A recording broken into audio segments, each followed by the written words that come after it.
Поцікавилися і дізнатися, що одразу після того, як сестра забрала ваші частинку, ви вклали їх на свій банк телефон. А отже, вам був шанс забрати те, що я вже піду. Дякую. Навіть не знаю. Можеш просто бути чашечка кави. Знаєш, я давно вже зрозумів, що тоді 5 років назад я зробив неправильний вибір. Якщо б можна було повернути час назад, я вчинив би зовсім інакше. Ну, на жаль, час не звати, але шанс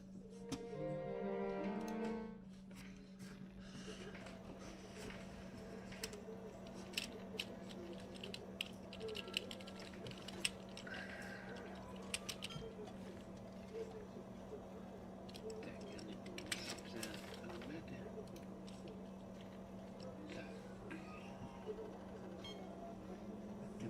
можу це робити. Так.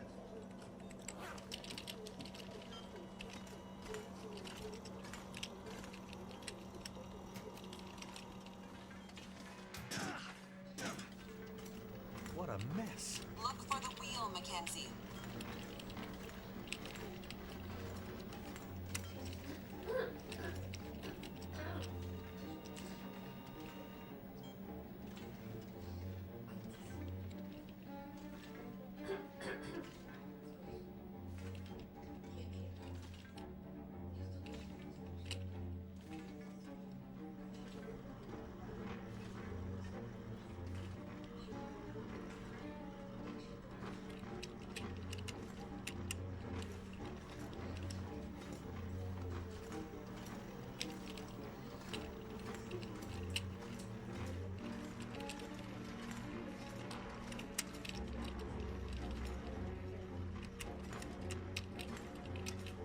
Look for the console with the big wheel on it. Come on, Mackenzie. How am I supposed to find anything down here? There's gotta be a way through here.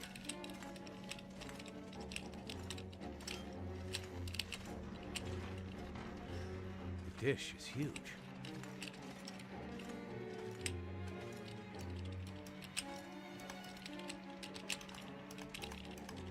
Що ти не береш?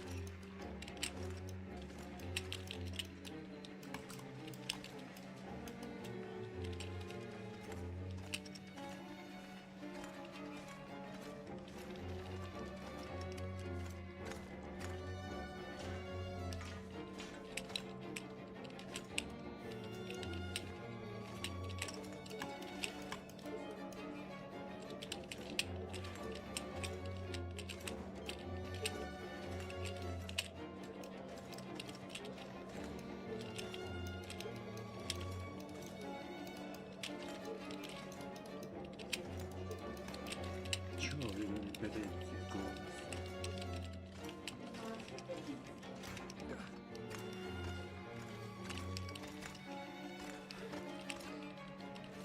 Вже пропустив щось.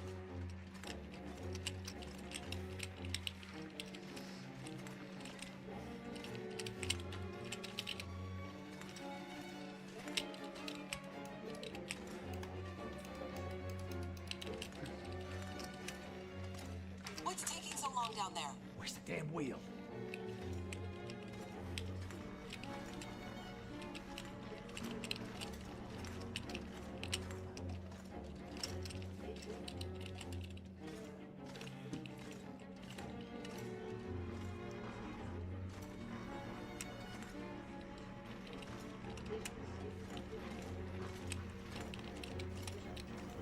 Here we go. 141 degrees.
I gotta hurry. I need to get back to Suzuki before...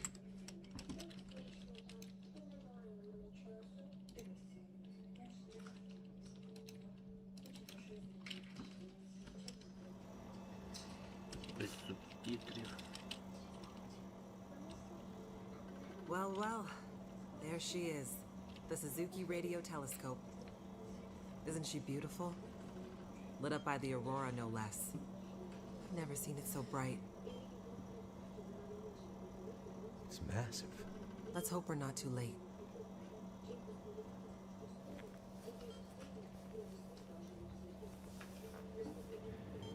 Okay, time to get this party started. There's a fair bit of interference. Keyboard is glitching a bit. Can't be helped, we're way past long shots at this point. Loading the program. Now. Are you in place? I'm seeing some spikes on the sensors at the peak. Shouldn't be long now. What do you need me to do? Okay, this is the tricky part.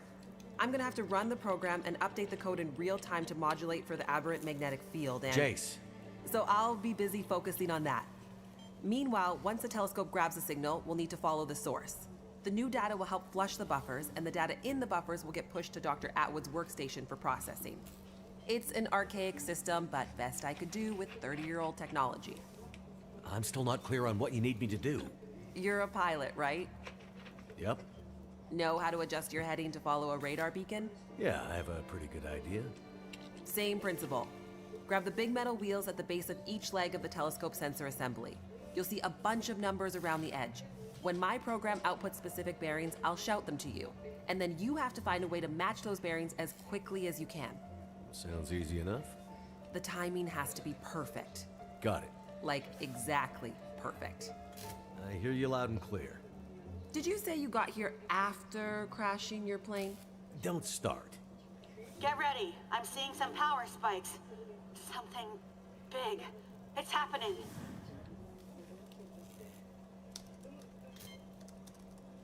Get ready, Mackenzie.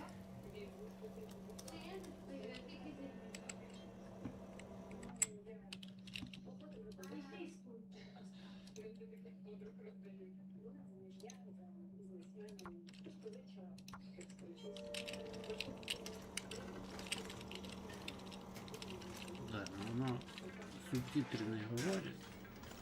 What a mess. Look for the wheel, Mackenzie. Шукай колесо. Добре. Шукаю колесо.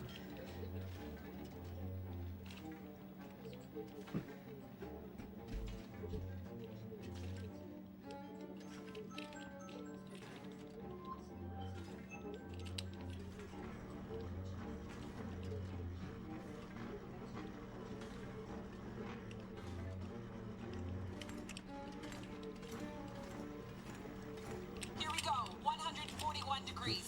41.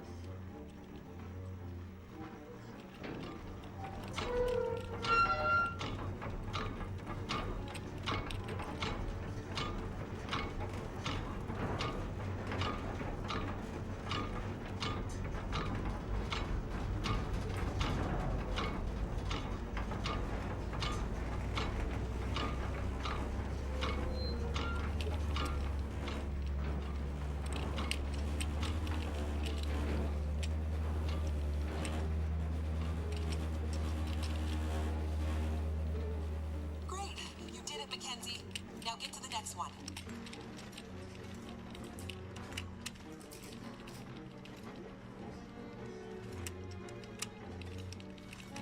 Look for the console with the big wheel on it. Come on, Mackenzie. How am I supposed to find anything down here? There's gotta be a way through here.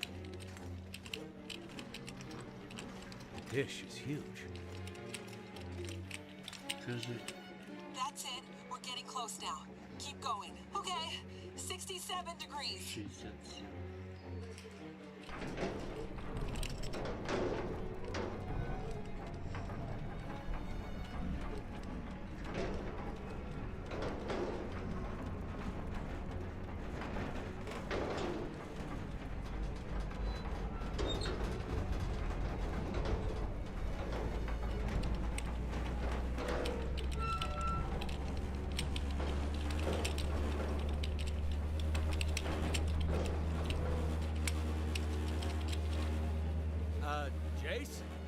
Everything okay over there? Don't worry.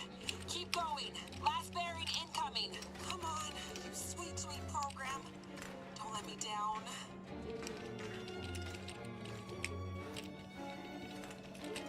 "156, Mackenzie. Get to 156 before the whole thing blows."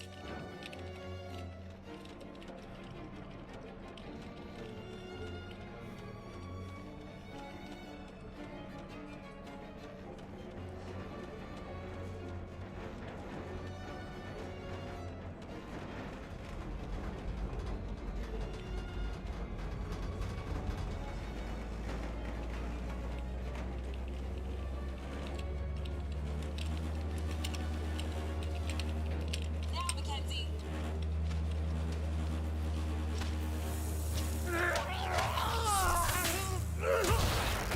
Mackenzie!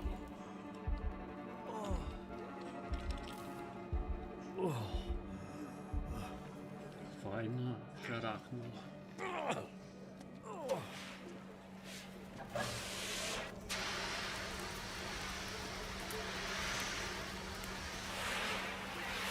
The program? She did the most any program can hope to do. Her job. Now let's hope Dr. Atwood got what she needed. Because this gear is toast. Сгорел.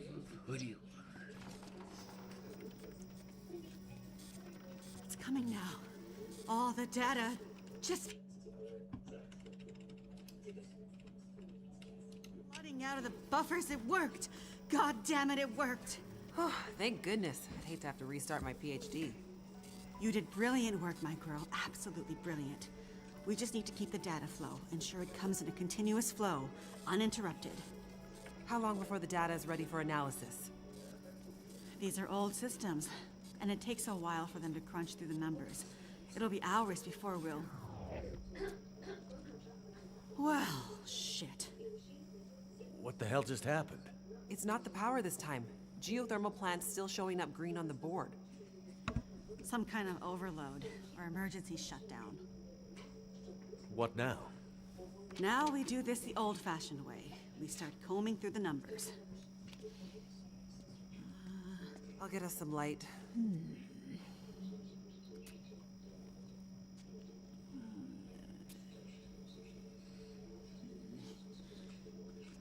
Do you see anything that would indicate the level of K-index we might expect to... Shush, girl. Let me read.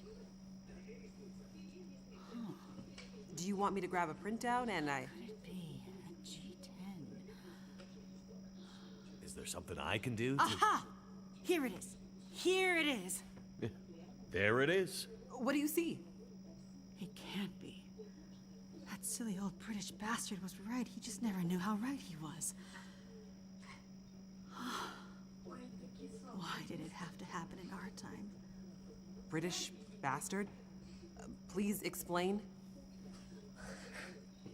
For you to fully understand would take more time than we have. I'd have to go back more than 150 years. I like a good story.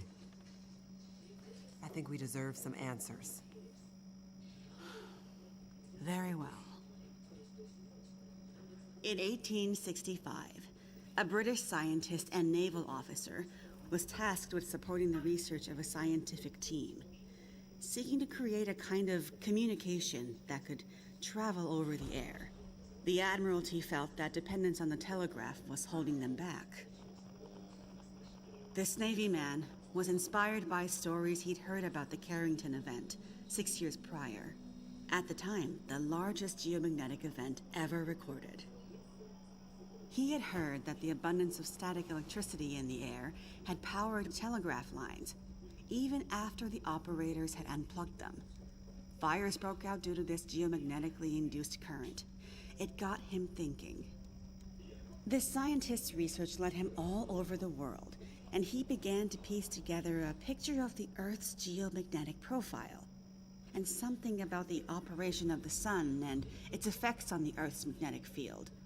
Remember, this was 150 years ago, and well before they had the equipment to prove any of this.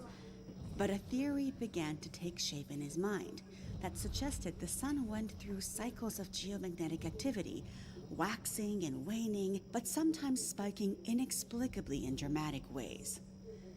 The historical record held evidence of many of these events, but in pre-industrial times, the impacts were more subtle.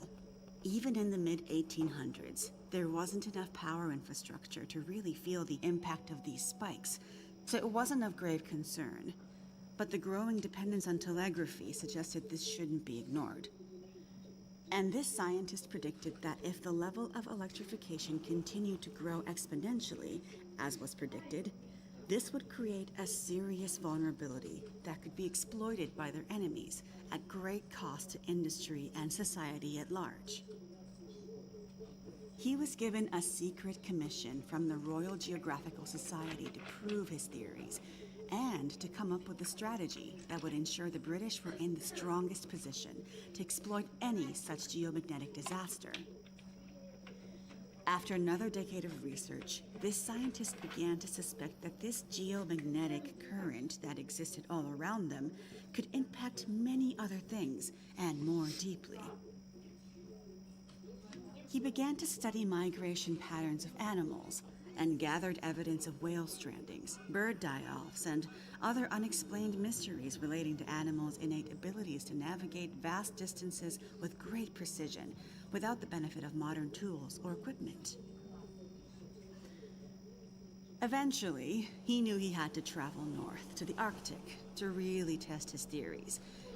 And in December of 1865, he took a ship and a crew of Navy scientists and mariners in a specially commissioned research vessel, a modified bomb mortar ship, fashioned after the Terror and Erebus from the ill-fated Franklin expedition. His ship was named the HMS In Tenebris, and he took it and a crew far above the Arctic Circle, along with an array of unique recording equipments he had crafted himself, with the hope of collecting data to support his theories. This scientist and Navy man was Captain Edmund Wintermute. The word in Mackenzie's secret message. It was a person's name. Wintermute's mission was to collect data near the Arctic Circle, and he and his crew were also tasked with the goal of resupplying a small Navy research outpost that had been set up as part of Wintermute's program the year before. Some of the crew on Wintermute's ship was designated as relief for the outpost crew, and Wintermute was meant to bring the replaced men home to their families. A few days away from the Arctic Circle and 2 days from their destination, Wintermute recorded increasingly active aurora and other geomagnetic activity around the ship, including St. Elmo's Fire. But he also noticed something else.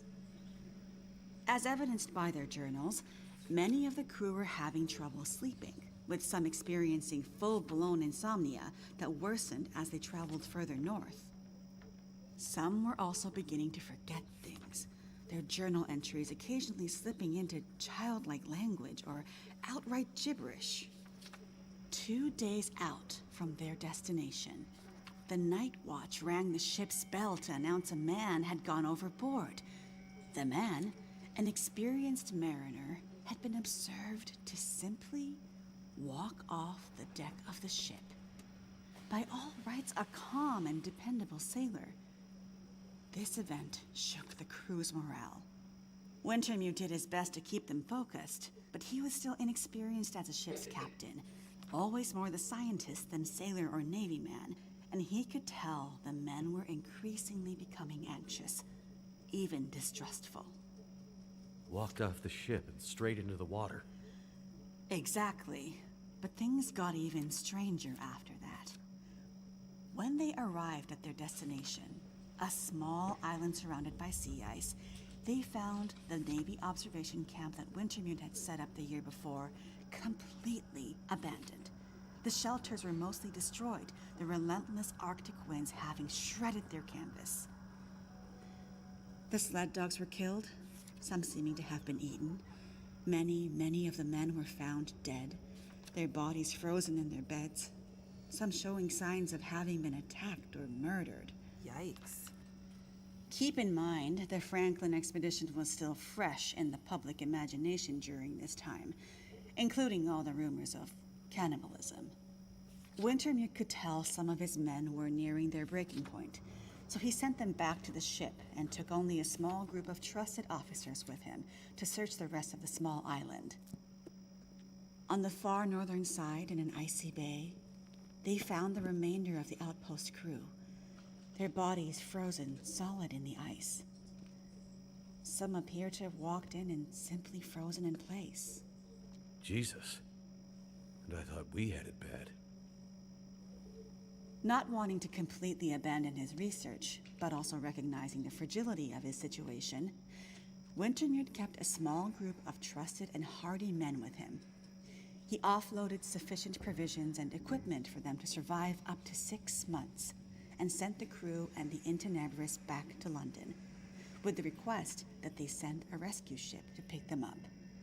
That's dedication. But what does it have to do with our data? I'm getting there. Months later, the relief ship returned to find only Wintermute remained.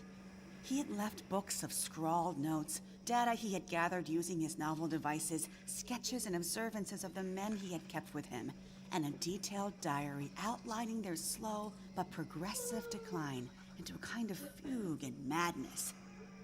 Wintermute was accused of murdering the men, brought back in shackles, and once back in England, summarily court-martialed and committed to a sanatorium. His equipment, journals, and the data therein were hidden by the Admiralty, and the Royal Geographical Society renounced Wintermute's membership and denounced his research, claiming he had gone rogue. His work disappeared for over a century, until I dug it up. Why haven't we ever heard this story before? Exactly the question you should be asking.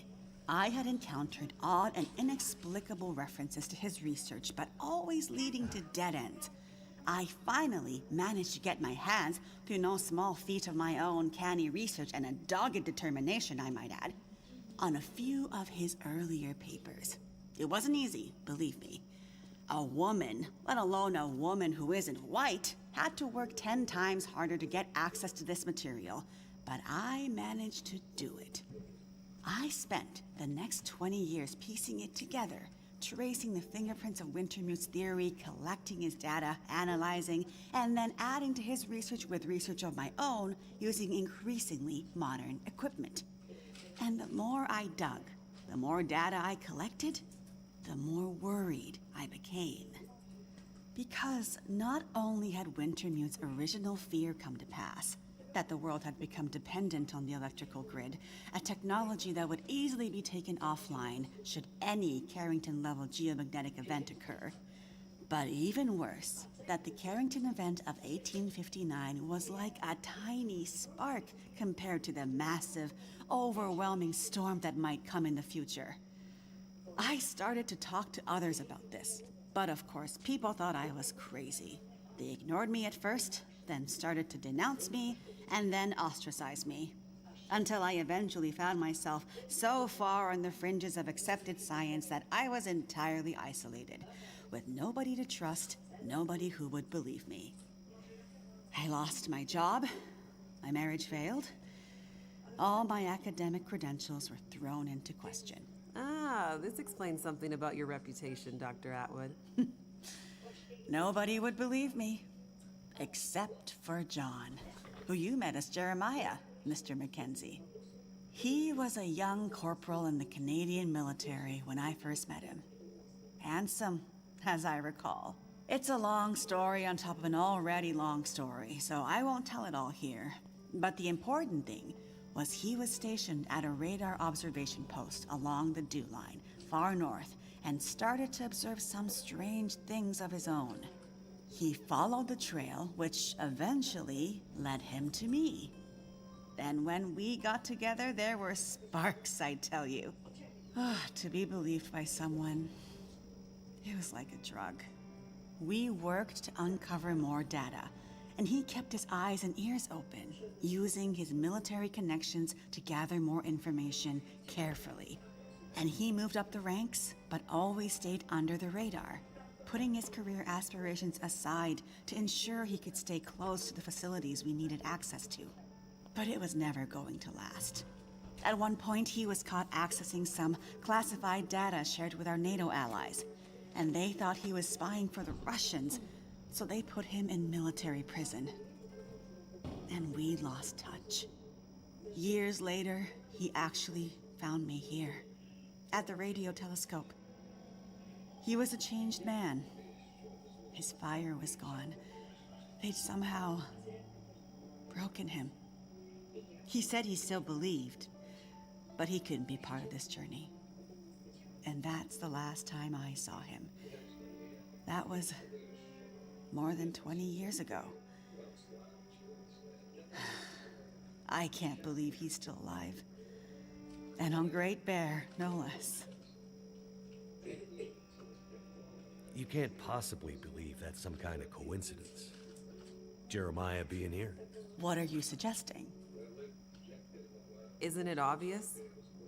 He stayed here for you, to be close to you, to keep watch. He's been here ever since, close by, in case you might need him. And as soon as he saw the Aurora and what it could do, he knew. He saw the signs. When I met him, he was nearly killed by a bear. And when I left him, he was still not much more than half alive. Otherwise, I'm sure he would have come here himself. But he sent me to warn you. He made me promise. And he knew by then what that promise would mean. He sent you in his place. And it's a good thing he did, because now we have the final piece. This is the answer we've been looking for all these years. Do we finally have it? I think we do, dear. I'm not following. All my research here, and Jace's since she joined me, has been to try to anticipate, to get ahead. Ahead of what? The next big Carrington-level event. The thing Wintermute spent his life also searching for. And others, lesser scientists, industrialists, crackpots, even here on Great Bear. The island's unique geologic strata and northern latitude created a perfect test bed for geomagnetic research. Even a few decades ago, a German industrialist named Rudiger. But that's not important. Dr. Atwood, do we know the terminus? We do, my dear. And when is it coming? Do we have time to prepare? No, dear. It's already too late. It's already started. What does that mean? It means we're in a new geomagnetic normal. What you've seen so far is really just the beginning. Things will get much worse from here on out. But how long will it last? Carrington was over in a few days, weeks at most. Oh, this is much bigger than Carrington. How long, Doctor? I hesitate to say. With the data I have, I can only offer a vague range.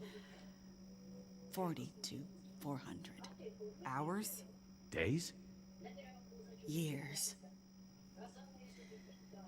Wintermute tried to warn us 150 years ago, but nobody listened.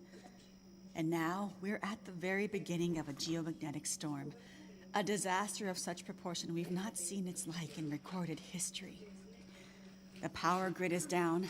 Everything humanity has built over the last 100 years or more, based on technology, electronics, everything based on the integrated circuit, electricity, it's gone. It's all gone. Nature is changing, and soon we'll begin to see the impact on people. We won't emerge unscathed. And this period of darkness will last from 40 to 400 years. A new dark age. The long dark. And what humanity will exist on the other side of it, I cannot even begin to guess. Then I need to warn her. I need to get to Perseverance Mills. You're talking about your ex-wife, the doctor? Astrid will be there. And she needs what's in this hard case. What's in the case, and what kind of doctor? She's a researcher. Insomnia, memory loss, fugue states. I think she stole some experimental meds. She's trying to help a friend, a child that's suffering from some mysterious illness.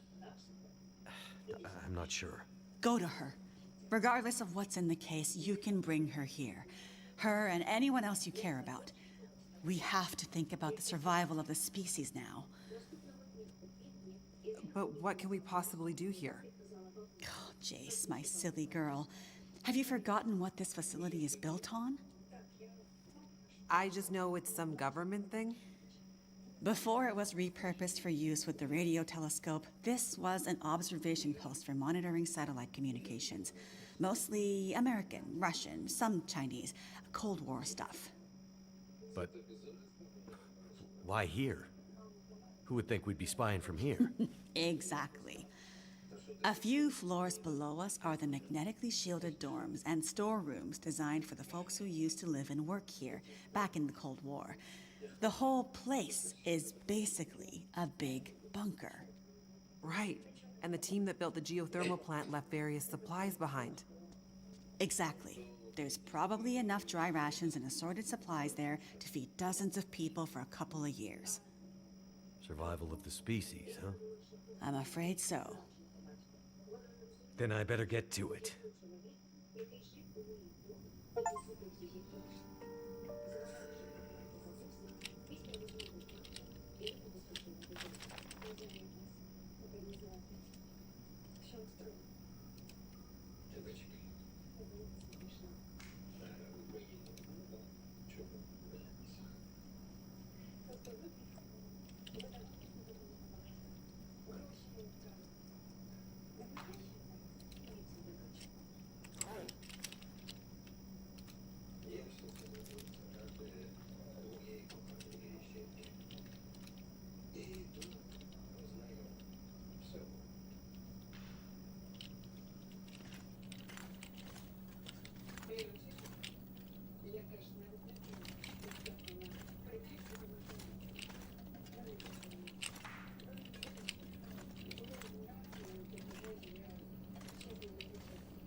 I'm not sure I can carry much more. Наступного дня хлопець поспішав до інституту з повною рішучості. Дорогою він зіткнувся з дівчиною. Вона і правда сказала, що з вами тільки мені потрібно ставати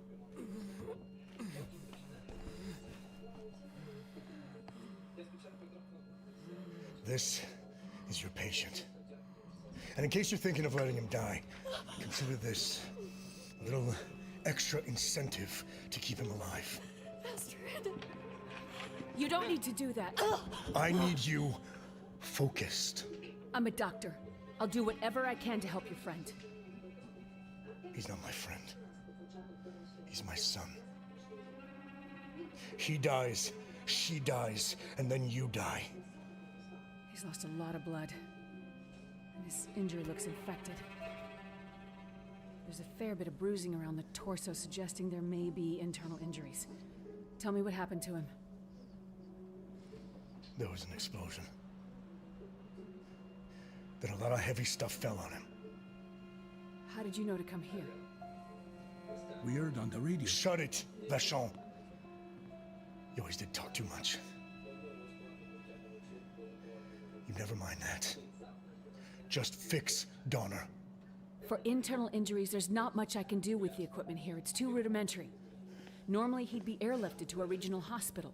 You'd better figure something out. I need some better gear, like an emergency trauma kit. Well, you'd better figure out where you can find something like that, and soon. The search and rescue station. They need to keep it stocked as emergency backup for remote communities like Perseverance. There's medical supplies there. Where is it? Along the old logging roads, north of Desperation Bay. Very rough terrain. It won't be a fast trip on foot. Well then, Doctor, you better get going. I'll get the supplies and I'll be right back. And then we'll get Freya out of here. Don't get ahead of yourself, Doctor. Heller, go with her. But, boss! Shut up and get going.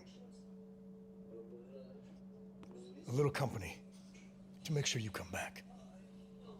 And remember, Donner goes, and your friend won't be looking quite so healthy when you get back.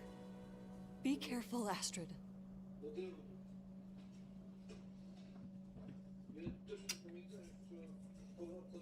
Look, we've been traveling for hours.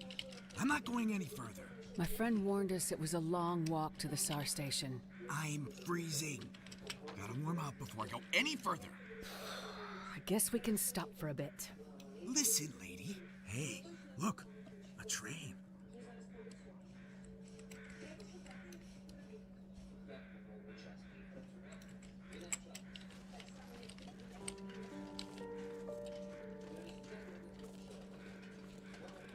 Damn, what an ancient piece of junk.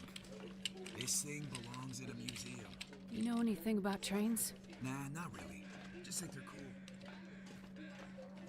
Bet this track leads to the SAR station. If I could just get this old steam engine working, it would save us a lot of time. Sure would beat walking. But it looks to be missing some control parts. Throttle, maybe? Must be around here somewhere.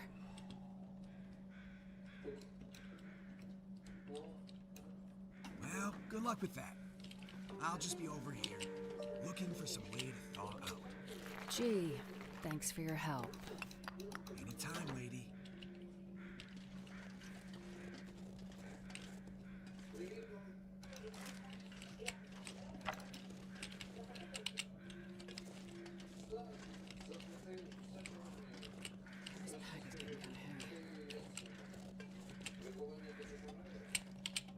Maybe I can find something useful in that maintenance shed.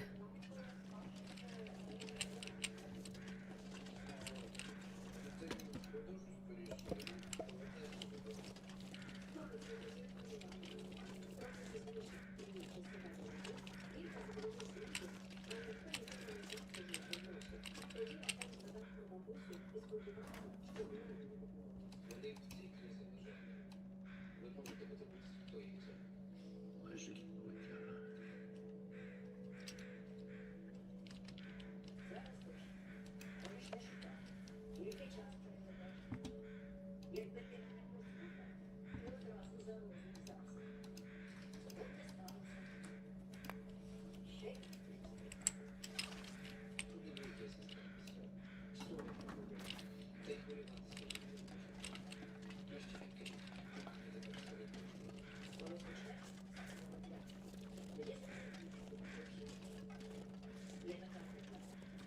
якщо його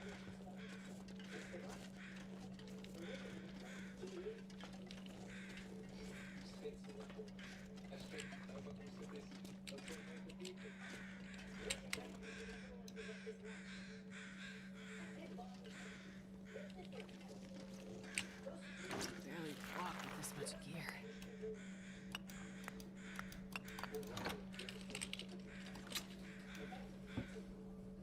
якщо більше проблем не хочеш, коли маєш отримав, я розчую.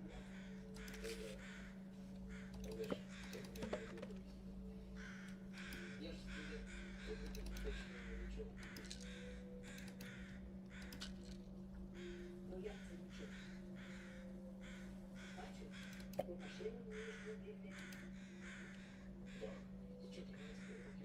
Мене дідусь навчив. Коли було 20 років, спакувався, хоча й машину не було. От водіє і влаштує. А не забудь. Дивися лише дорогу, яку тобі жінка запропонує. Порада бабусі залишила прямо в душу. Вважаю, ти не лишав надію повернути свої гроші. Проте вирішив шукати. Та спершу я хотів помилитися без клієнта. Сама знаєш, зрушено зараз не дуже, але так хотілося подарувати тобі квіти. Знайомі, але відчули це. Ти пробач, що не їхав на тебе винен. Ти по факту була права. Пробачай. Але я не буду відповідати. Я вирішив шукати. Цікаво, ніколи. Наприклад, вроді є, але це не просто дідусь. Прикольно.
Hope nobody needs this anymore.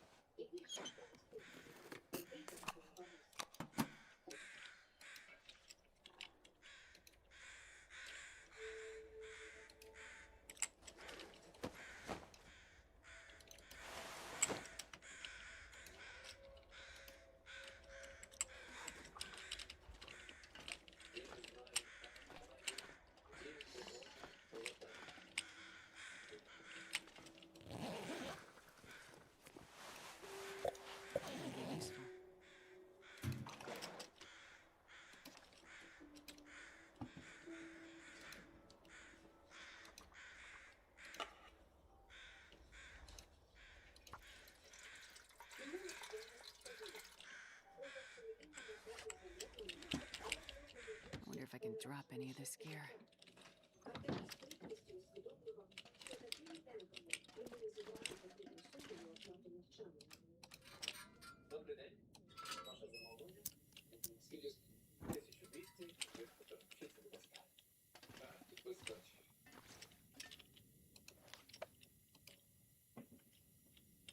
Я бачу, як ти на балкон підписався. Ну, так. Ти це робиш? Це культура. Ну, знаю. Я цей... А це...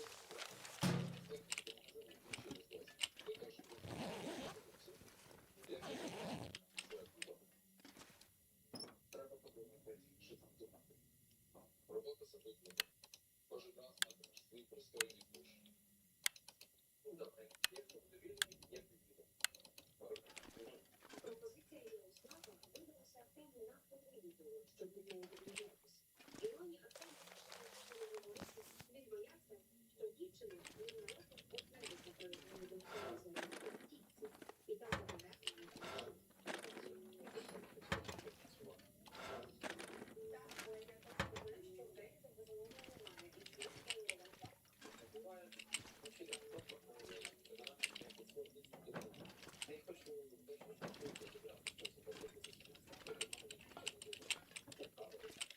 I'm not sure I can carry much more.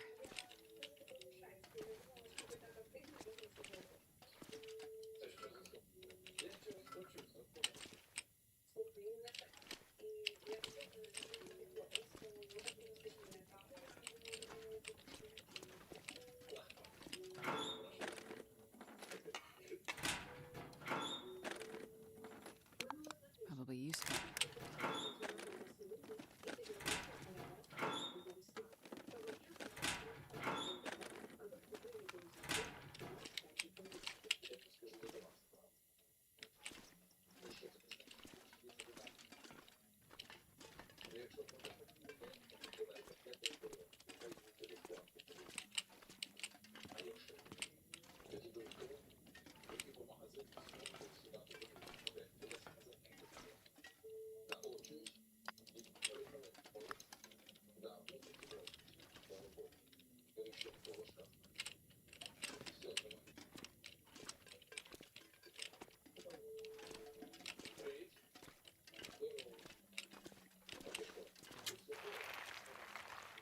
I'll take it.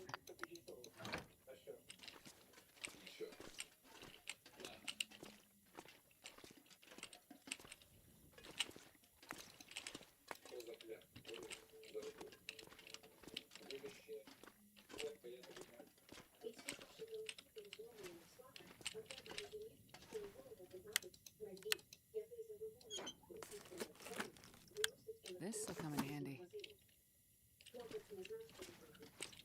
Где-то трещат.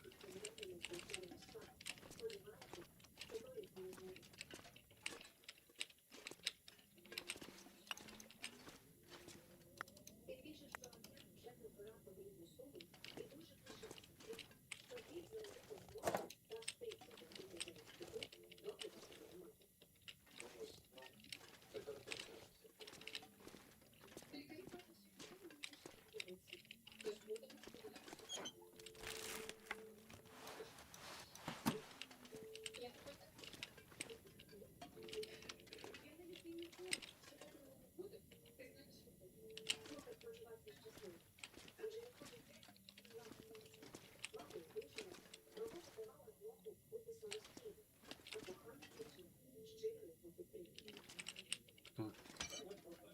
This must be what I need to get the train going.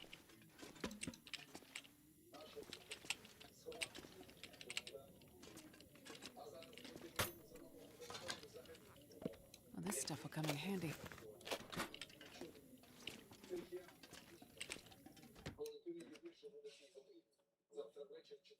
And this pack is getting kind of heavy.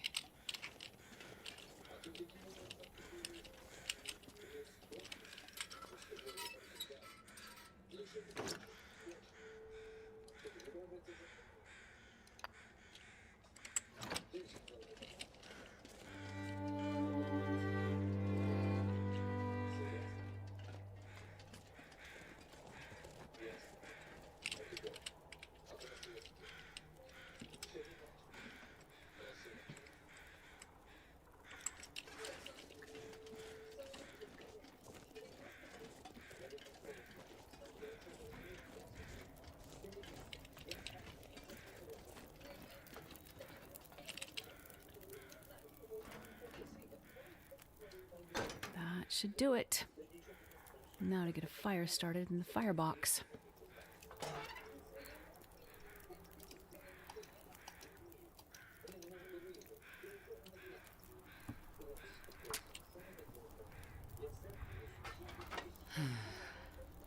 Okay, so the fire's going, and that means the steam pressure should start building any minute now.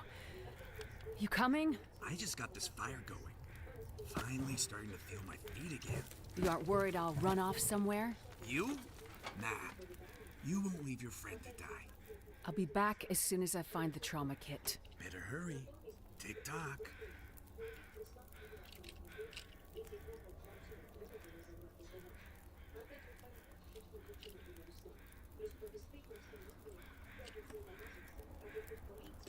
Gotta get the pressure up. Then release the brake. And...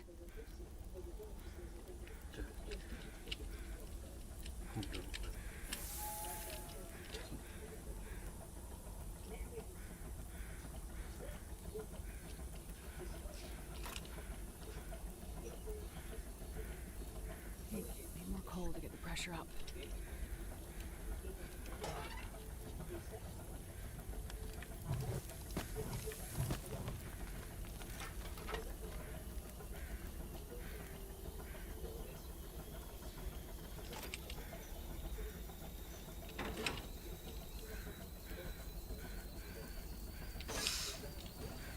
It works!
I need more coal to get the fire burning hotter.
I need more coal.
Coal to get the fire burning hotter.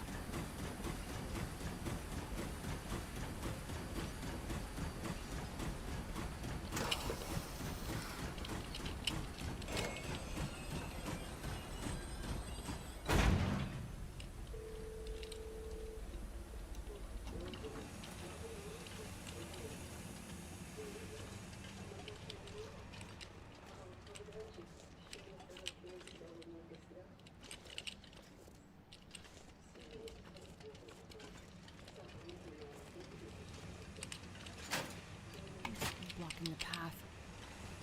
Just need to get it out of the way.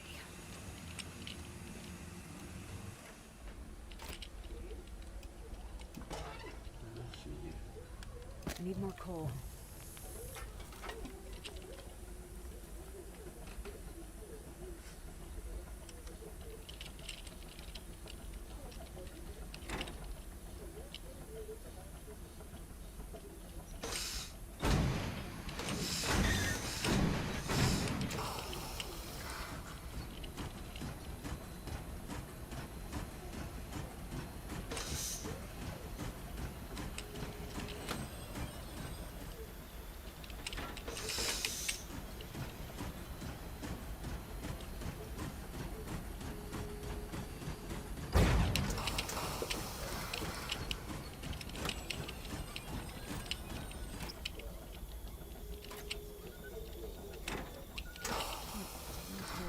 pressure up.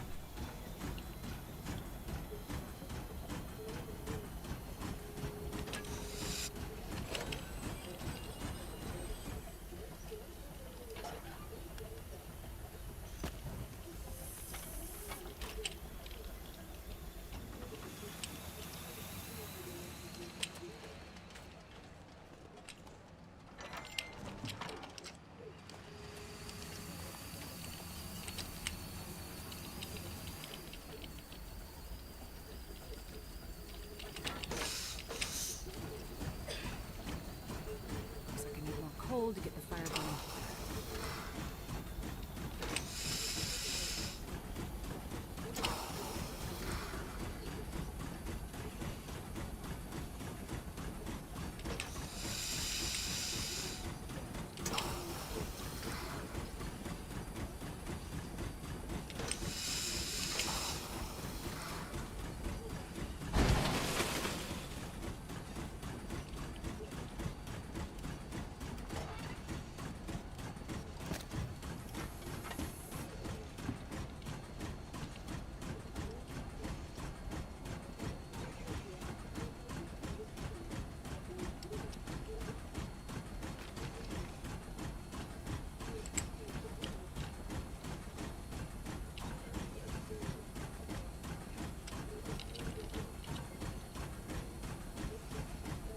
Looks like the fire isn't hot enough to keep the pressure up. I need more coal.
can use this.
getting too heavy to carry.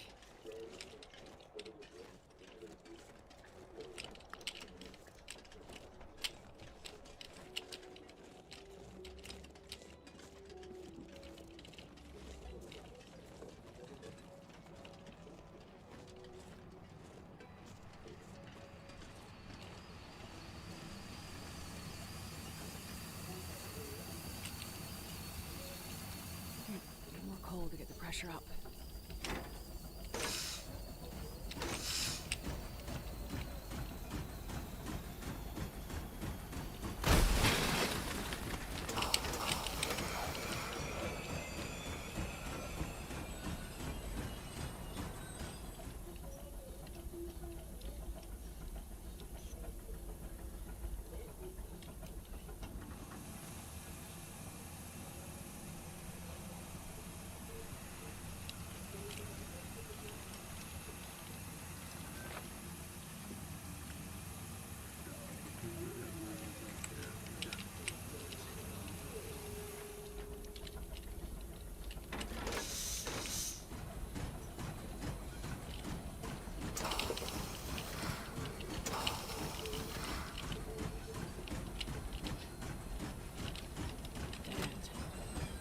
Need to switch the tracks and try again.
Я тебе перегнав. Ага. Looks like I need more coal to get the fire burning hotter.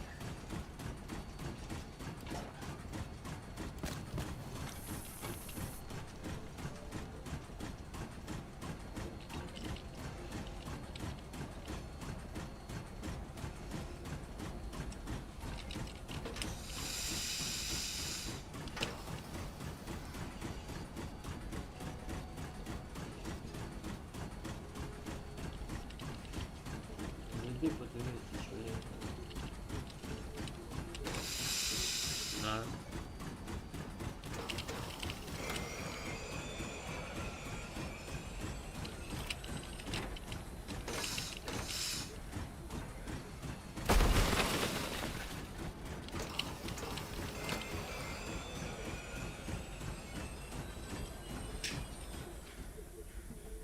Looks like the fire isn't hot enough to keep the pressure up.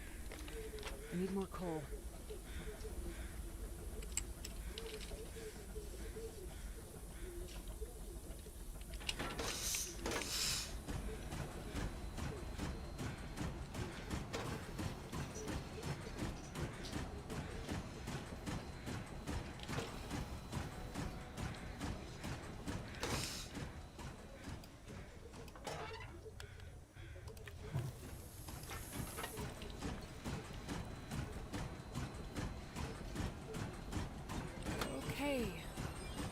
This is the end of the line.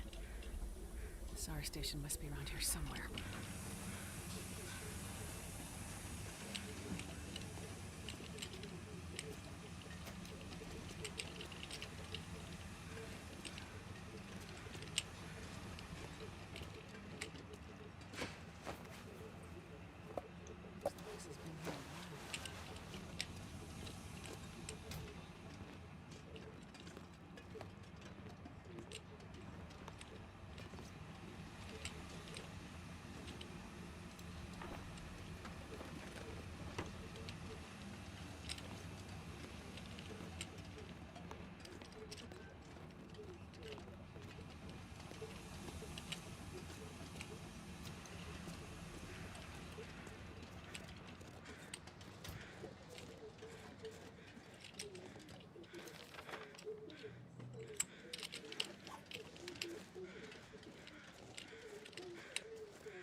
Найдет, ищет.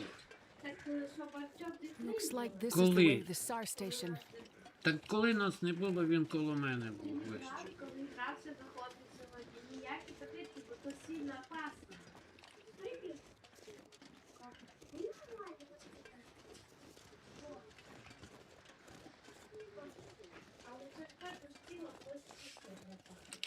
Ну то значить мама забрала. Продавати. Продавати.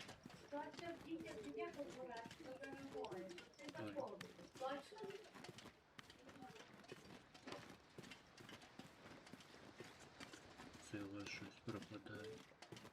Ліпше поглядай, може знайдеш.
There it is. The helicopter. That must be the SAR station.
I'm not gonna be able to carry this load for much longer. Found it! The trauma kit. Might be enough to give Donner a fighting chance. I better get back quickly. It's starting to get dark.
Hope nobody needs this anymore.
I'll take it.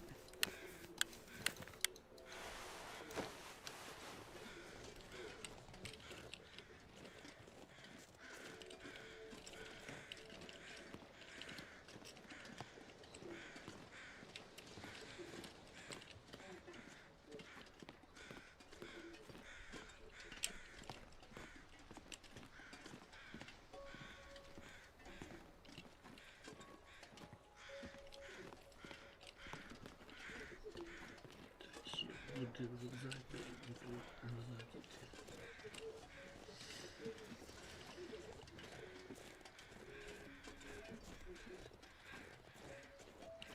It's dusk, so I can't be far behind. Закрито. І тут закрито. Хорошо.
Як локомотив розвернути?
This'll come in handy.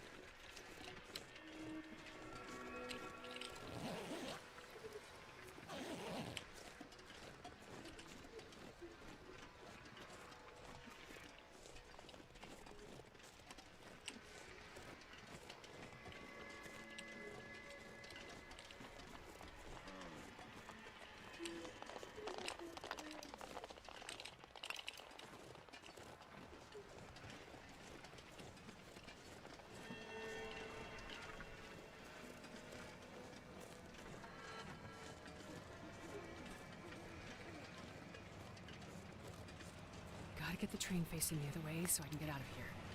Barely walk with this much gear.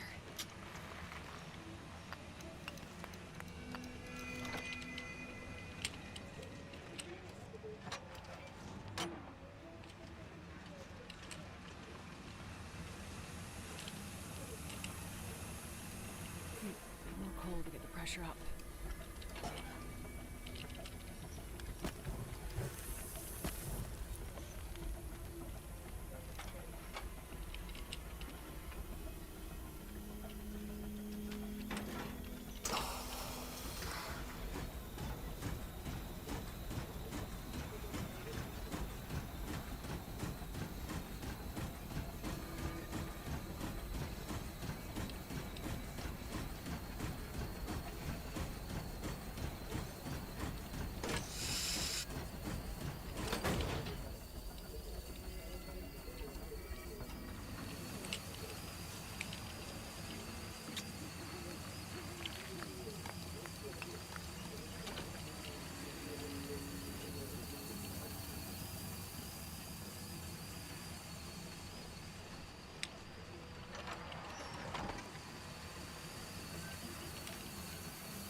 Coal to get the fire burning hotter.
More coal.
Switch the tracks and try again. Looks like I need more coal to get the fire going.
Pressure up.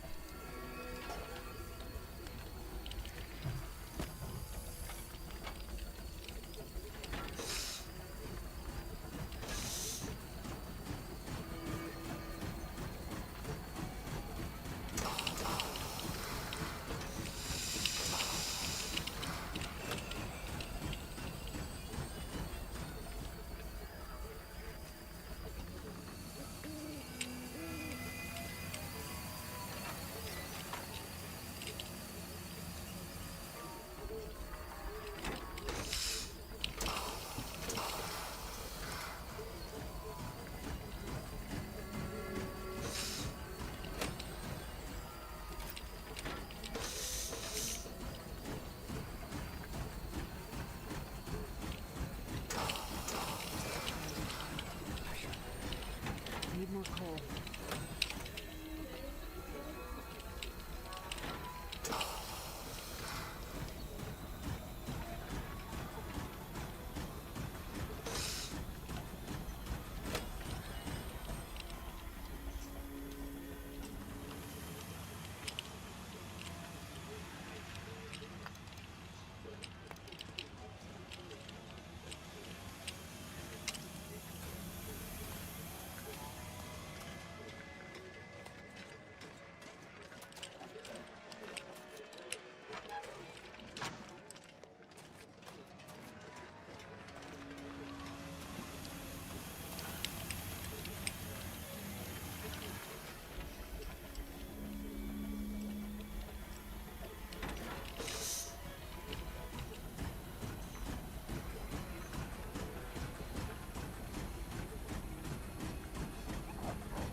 Что такое?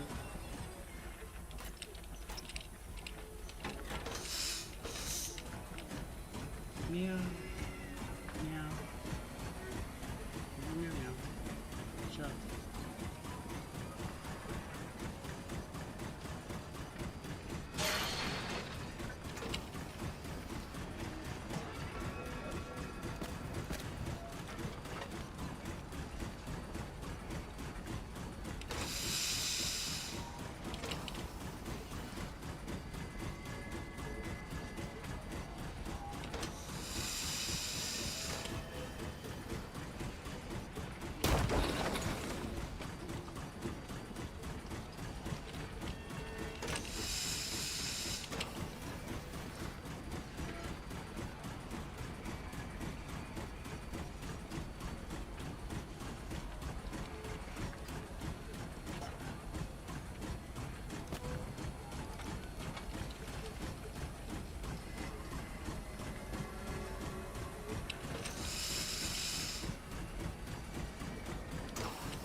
torches.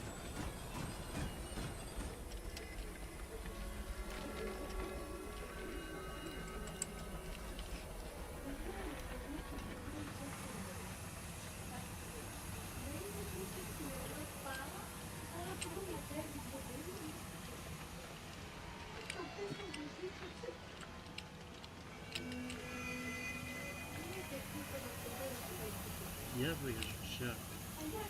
Looks like I need more coal to get the fire burning hotter.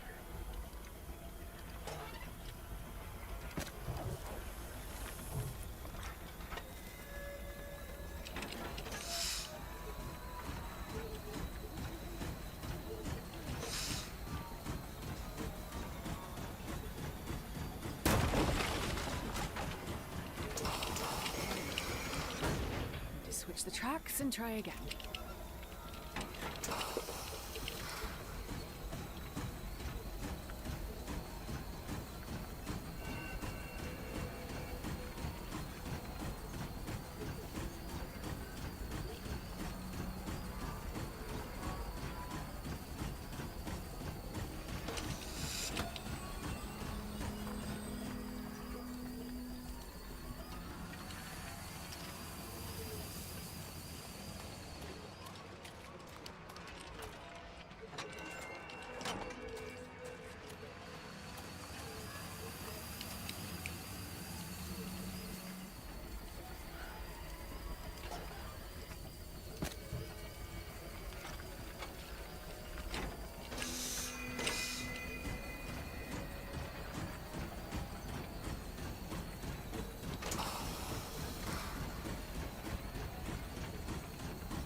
More coal.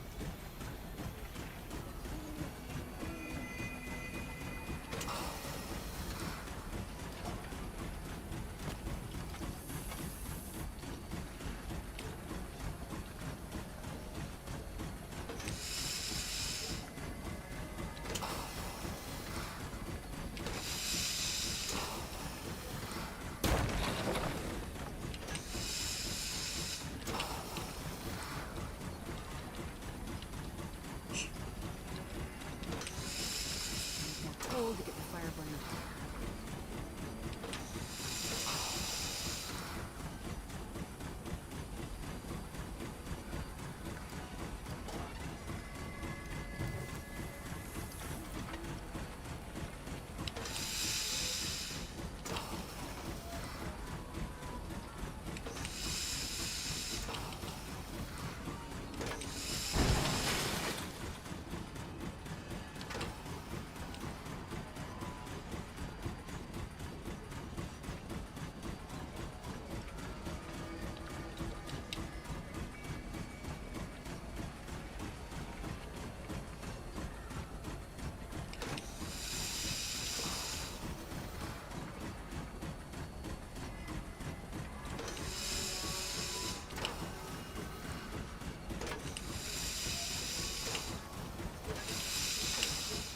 Well, that whole train ride was unexpected. I'm just gonna simple machines like this don't work.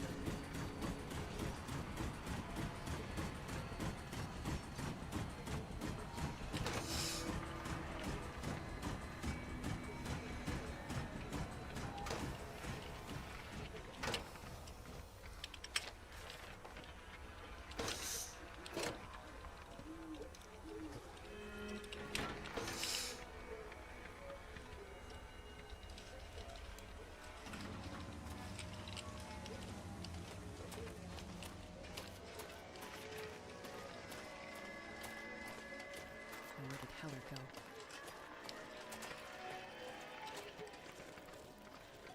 Looks like he's still by his fire.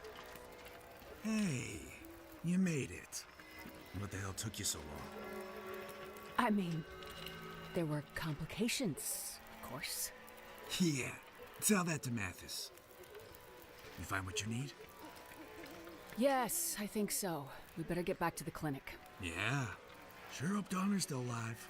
For your sake. You and me both.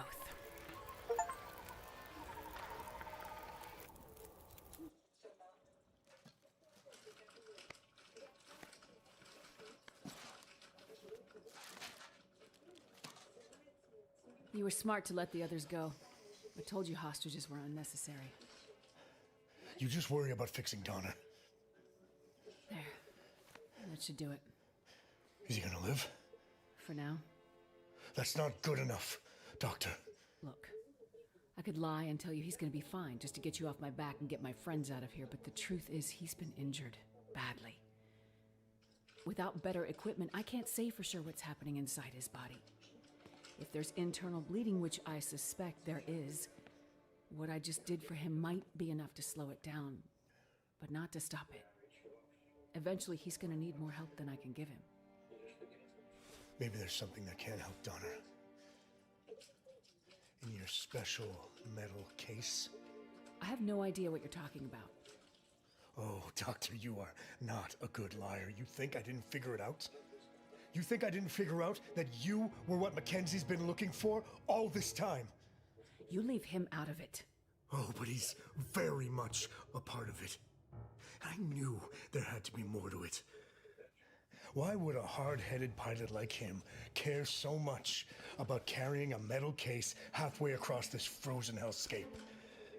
Mackenzie's a Boy Scout, but he's not stupid. He did it for you.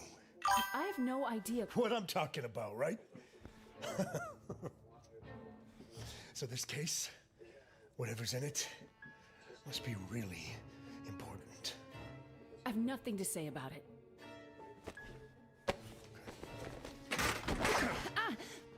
You think I'm playing around, Doctor? Please, I've done everything you asked. Just let my friends go. What is in the case, Doctor? Nothing.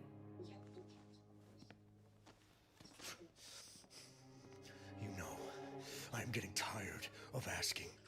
It's nothing that can help Donner.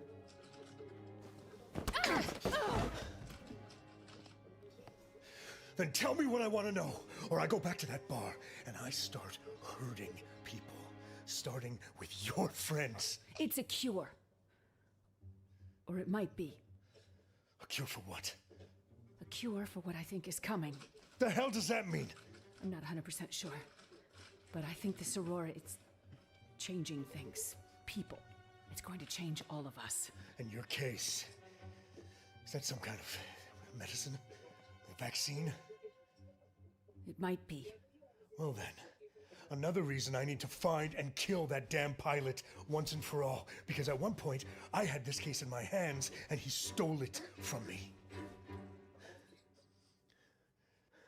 Boys, round up the crew. It's time to go. Keep the doctor, kill the rest. Lock him in that bar and just light it. Meow. Ну, блін, те, що тільки просто, що спала і встати, сісти, капустик, в неї що, внутрішні частини були. Все, що ти обіцяв, строєні частини.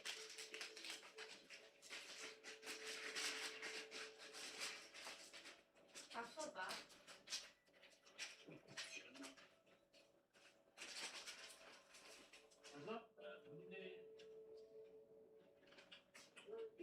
Так хоч би сказав. Лошаче буде. А що, ти мені не купиш? За що? А вона буде просити. А за що? Like that school back in Milton where this all started. No! My friends, the people here, they're not part of this! Then we go after the pilot and the case, and we finish this off once and for all. You bastard! Oh, you have no idea. We're gonna have fun, Doctor, you and I. Not this.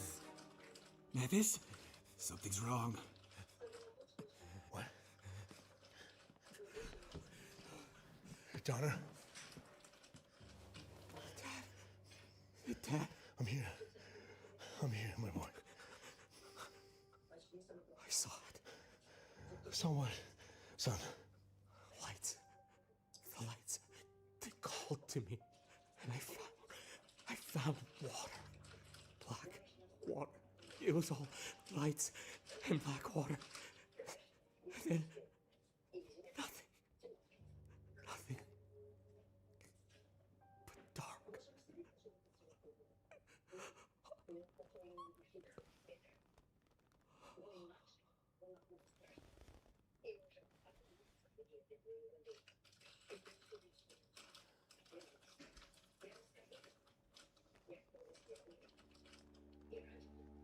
You let him die.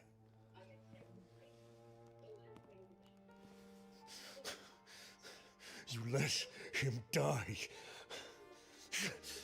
You let him die!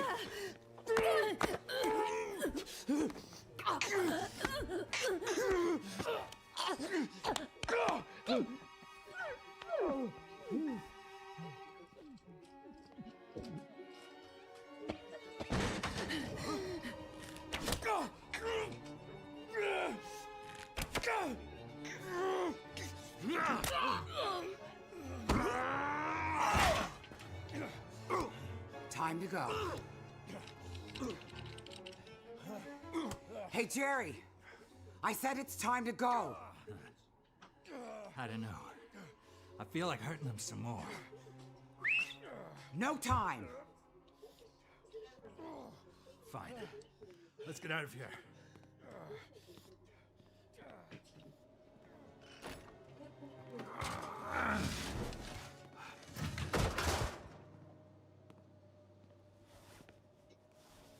I can't leave them behind. My friend and her child, they need my help. And the rest of the people aren't safe either. Take her. I'll round up everyone I can. Hurry. You know, you have to take me where? There's someone you need to see.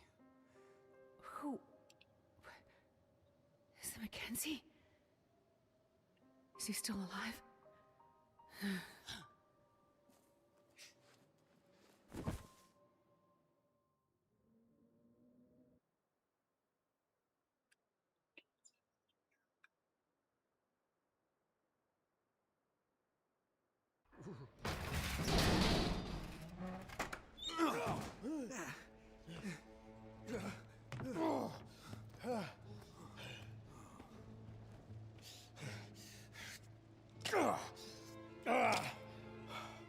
on, you scab. Shake it off. We have work to do. But what about for Sean? Nothing we can do for him.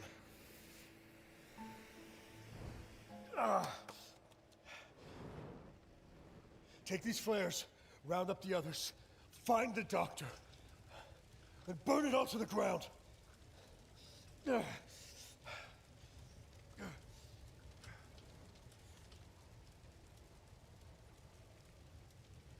She's here. I gotta find Astrid before Mathis does.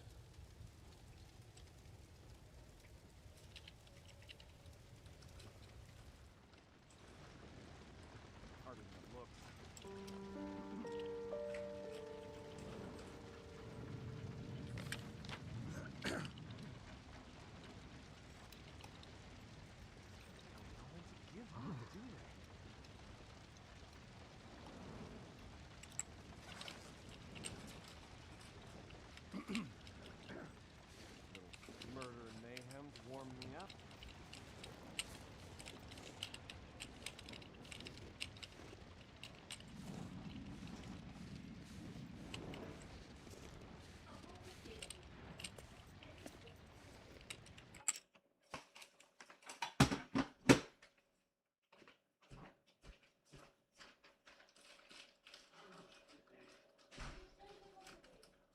А в нас 3 години двері відкриті, ми всі позакривали спокійно.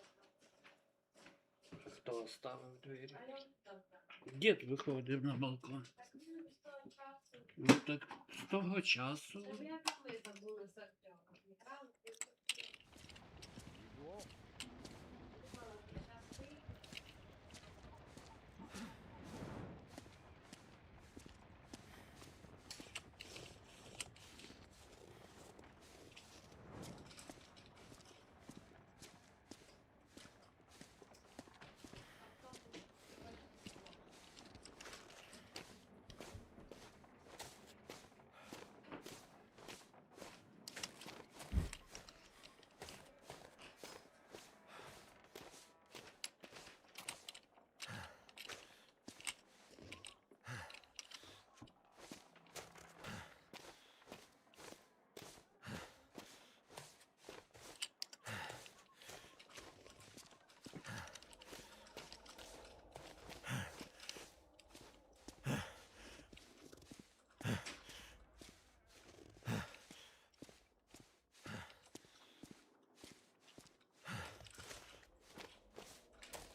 A little fire to warm us up.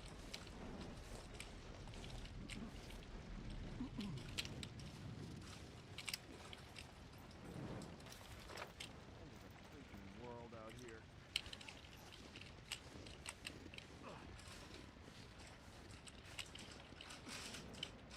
After this, Дякую.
sneak past this guy.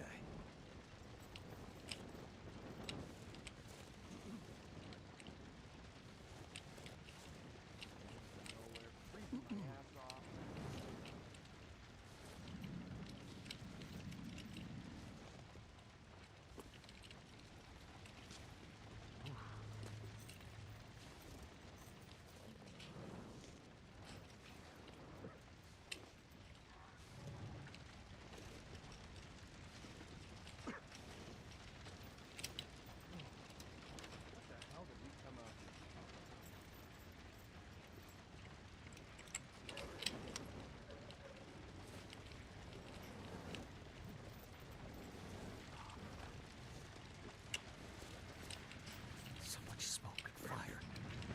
I gotta find Astrid and get the hell out of here.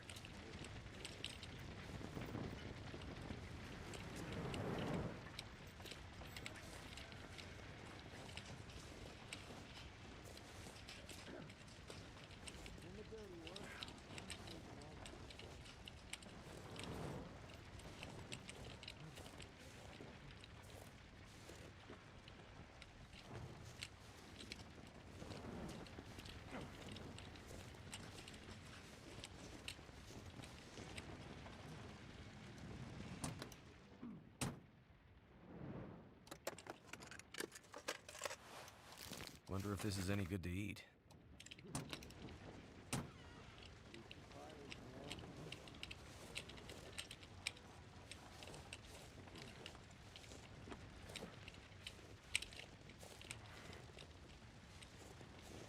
Damn convicts. Gotta avoid being seen.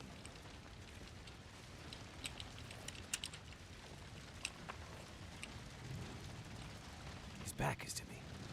Now's my chance.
Holy shit, that's hot.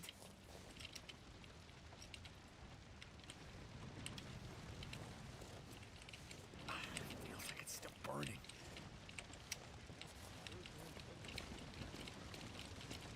Who's out there? I see you.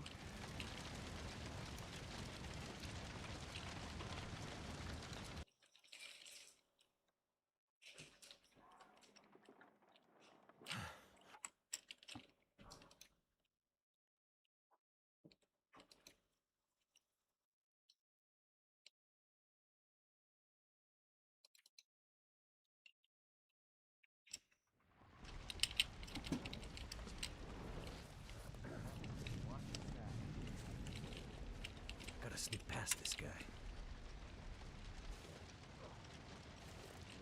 Murder and mayhem's warming up.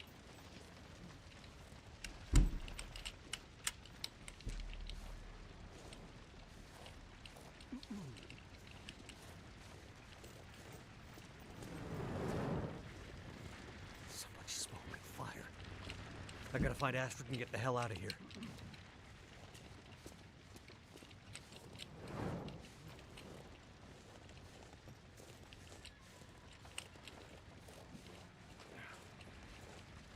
Damn convicts. Gotta avoid being seen. His back is to me. Now's my chance.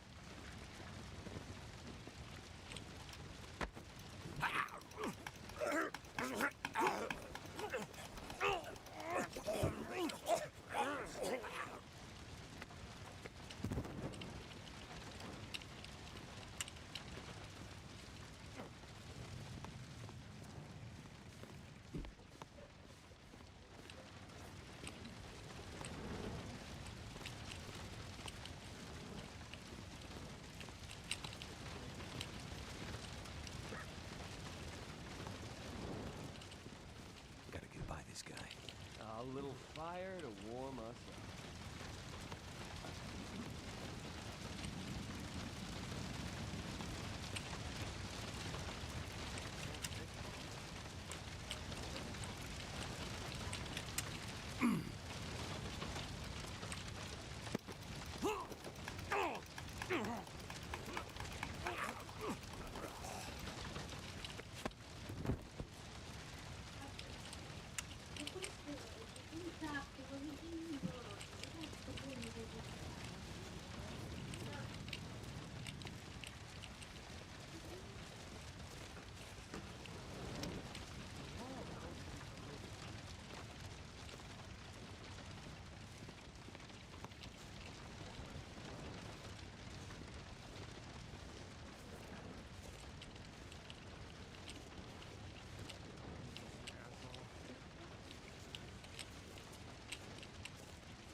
Burn it all down. Harder than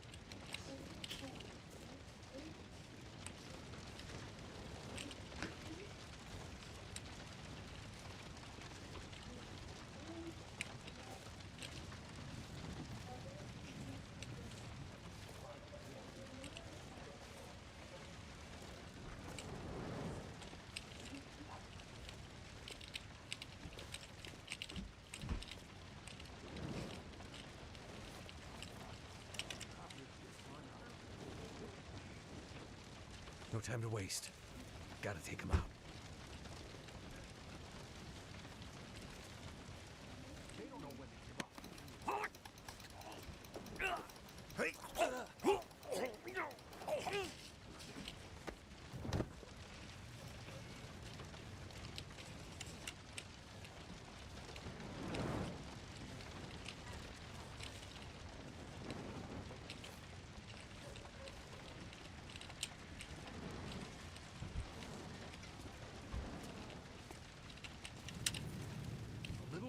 Man, warm me up.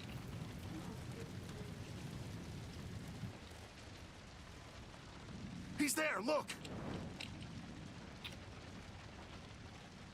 He's good at giving orders.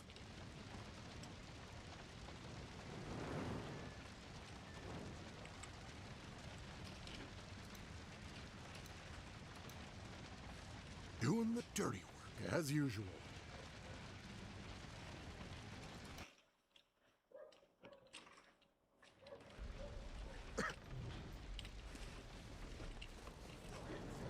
I'm out. Gotta sneak past this guy.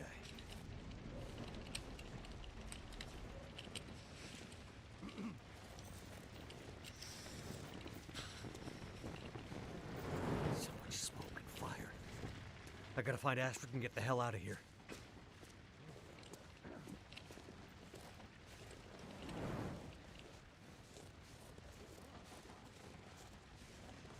Damn convicts.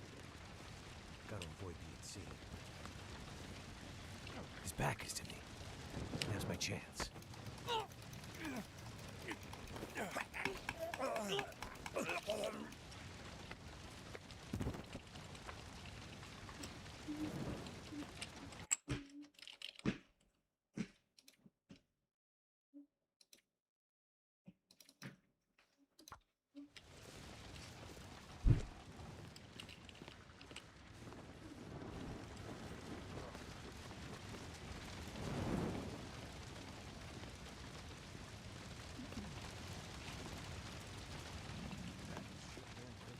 Gotta get by this guy.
No time to waste.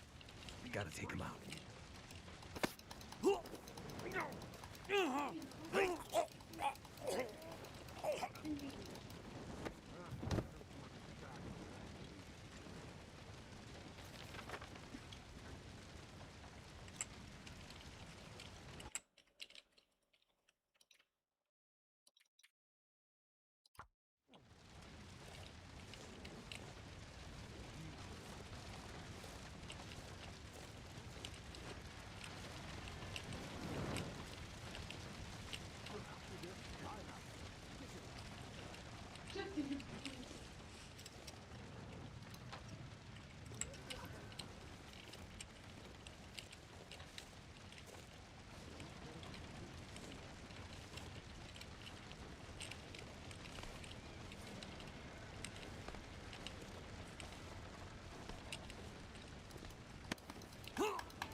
Yang. Jane Yang. Astrid's friend. This must be the house.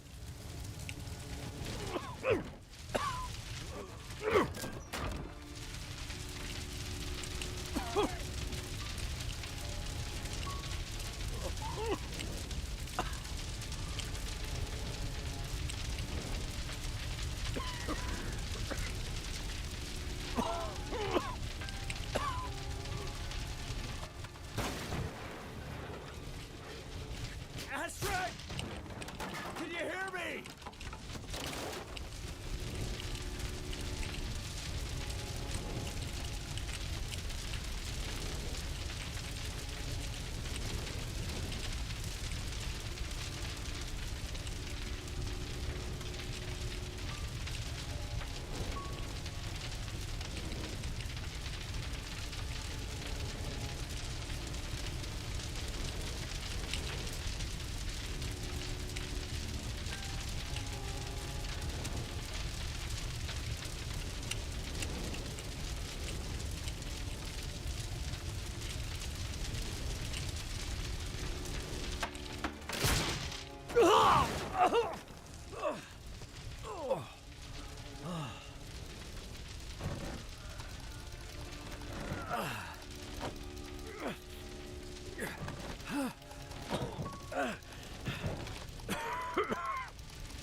Mathis?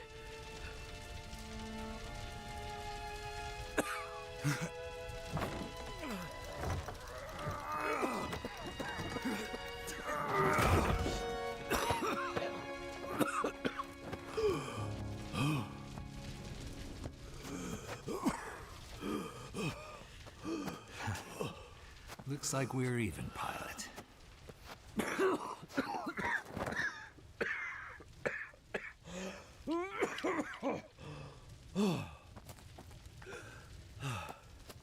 Here. You almost forgot this. I have to find her. She's still here somewhere. I know. We got her out. You found her? Yep. Seems you two have friends who do, well, just about anything to help you out. I can't believe you found her. She's waiting for you. Let me take you to her, Mackenzie.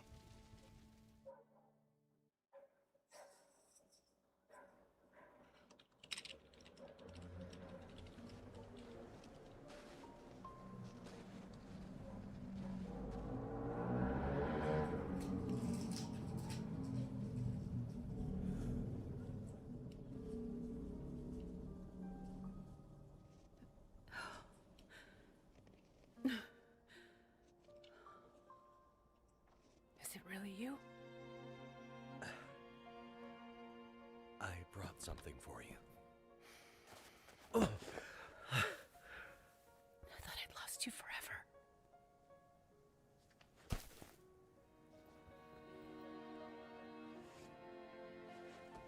Nothing is forever.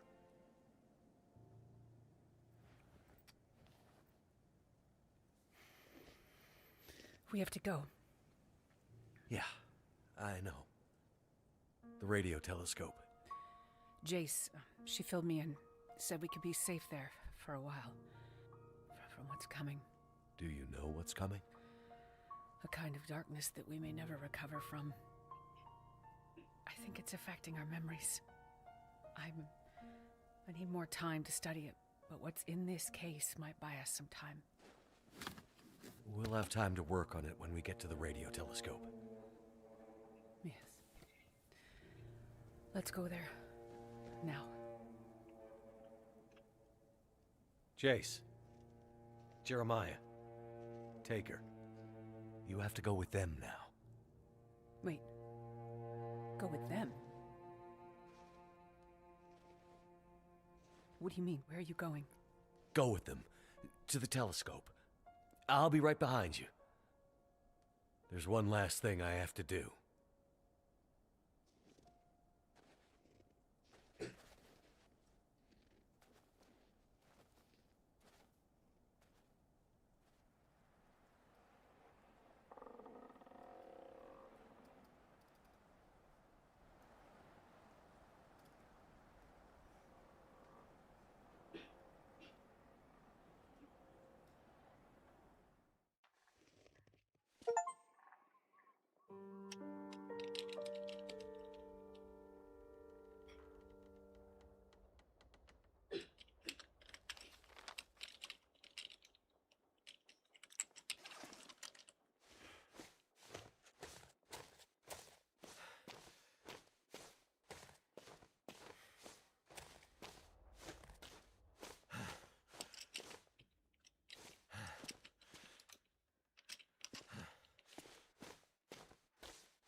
I don't know if anyone's out there. I don't know if this radio is even working. But if you can hear this, take shelter immediately. Get underground, as deep as you can. Take food, water, all the supplies you can find. The lights in the sky, the aurora, it's changing us. Changing the wildlife, changing our minds, confusing us, making us see things, making us forget. If you see the lights in the sky, stay underground. It's not safe.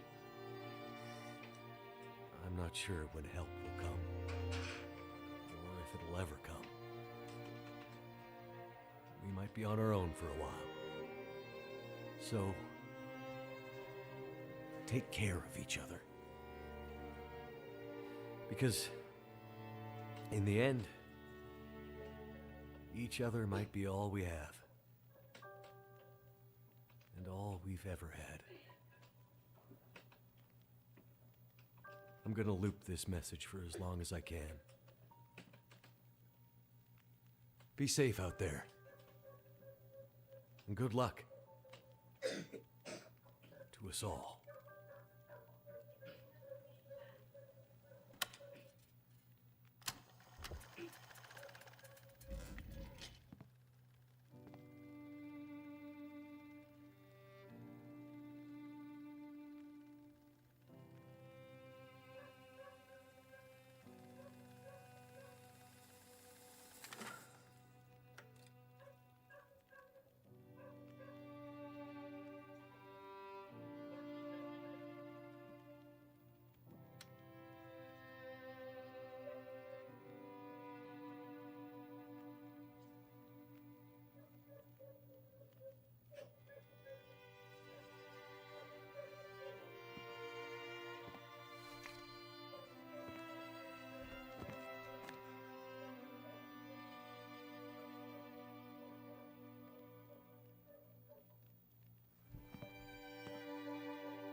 Love you, Jack.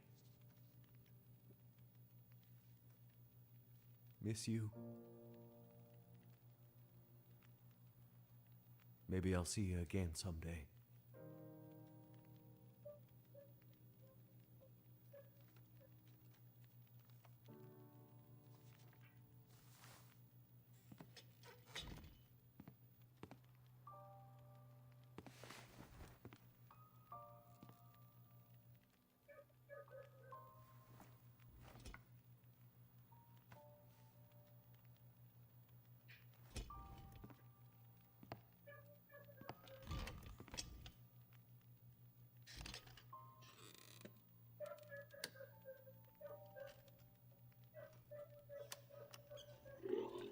Anyone's out there. I don't know if this radio is even working. But if you can hear this, take shelter immediately.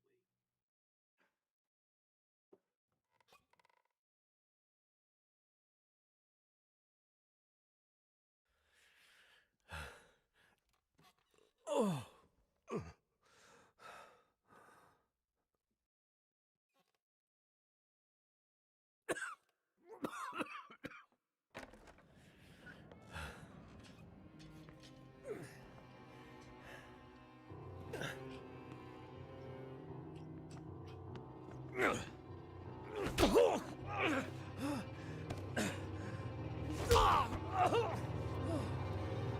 We doing this again? Remember back in the prison? I told you I would destroy everything you love. Remember? Yeah. I remember. Well, now I've seen who you love, Now I understand what drove you all this way. I've seen her. I had her in my hands, and I almost killed her. She got away. But you see, I know where she is. I know where to find her. And it's time to finish what we started.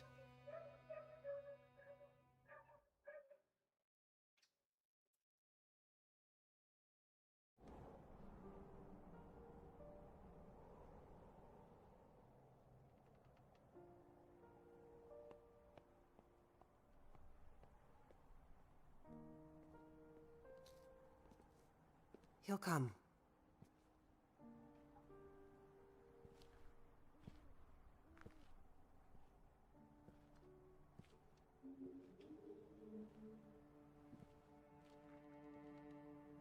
He'll be here.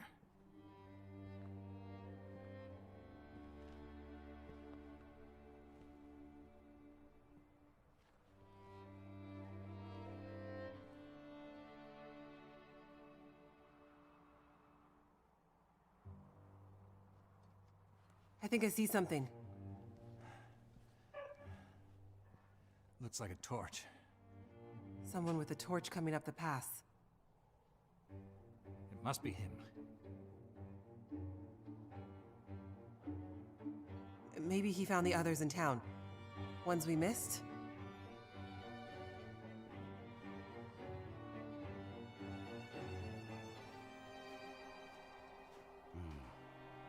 Looks like we have company.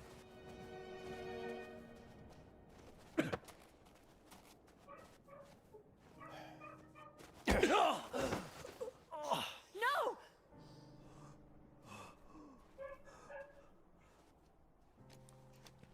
One more step, and I'll put you in the ground.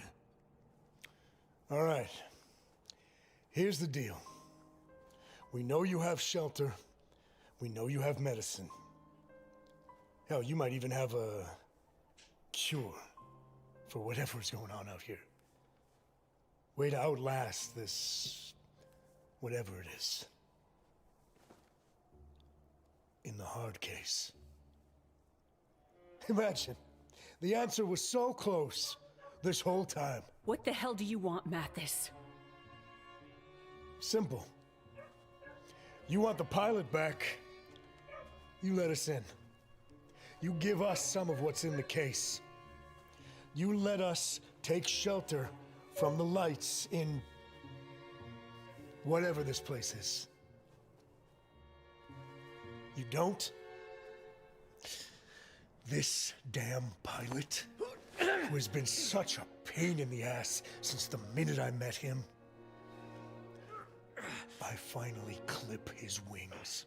Mackenzie! Don't give it to them. Listen, asshole! This thing is a bunker. Time lock means we close this vault door and it isn't opening up for months, years, maybe longer. No way in hell are we gonna be trapped in here with you. Well, that makes this even easier. You come out, we come in, and the pilot lives. Otherwise... Wait! Wait. We can't do that. There are dozens of people in here, innocent people, children. But I can trade places with him. I'm a doctor. I can help you. I can find another way to protect you from what's coming. Just let me take his place.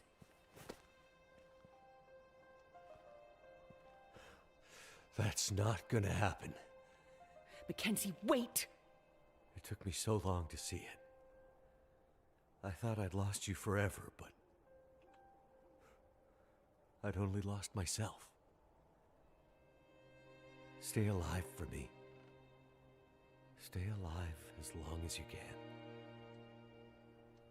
I will find you. No, Mackenzie! Please! What is going on here? Mackenzie! Don't do this! You don't have to do this! Yes. I do.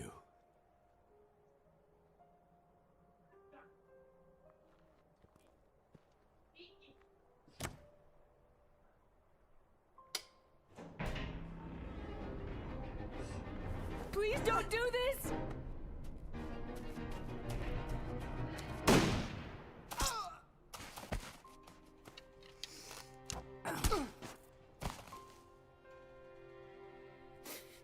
All the time we lost, I would do anything to have it back. I never stopped. I never stopped loving you, Will. I will love you forever, Astrid. And I'll never forget you.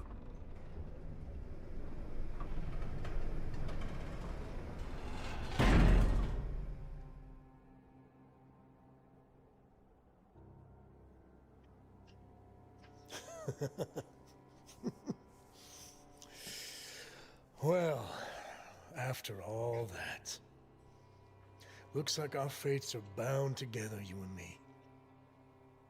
You better stand up, pilot. There's a whole world out there just waiting for me. Time I took my rightful place in it. And you are going to help me. Okay. But first, there's something I gotta do.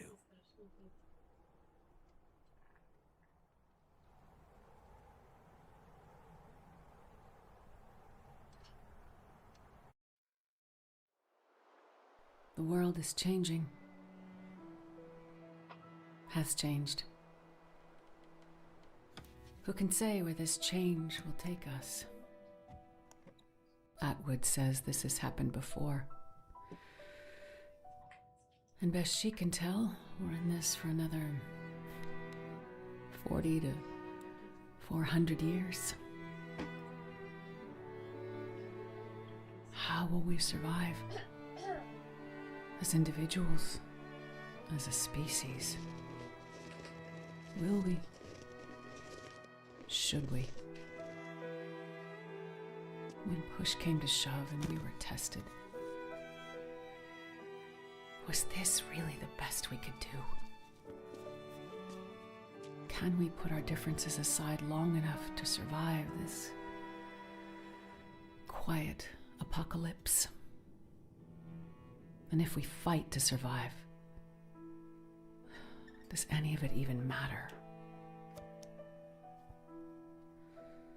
I can't say, and I'm not sure any of us can know what comes next. But what I believe is we have to fight for the future. Because the world we had yesterday won't exist tomorrow. Mackenzie, I know you're out there. Just hang on. Just survive for me. Remember who we were. I will find you. Mackenzie. My love. Whatever you do, wherever you have to go, promise me one thing. You won't let this new world break you. And promise me, I will see you again.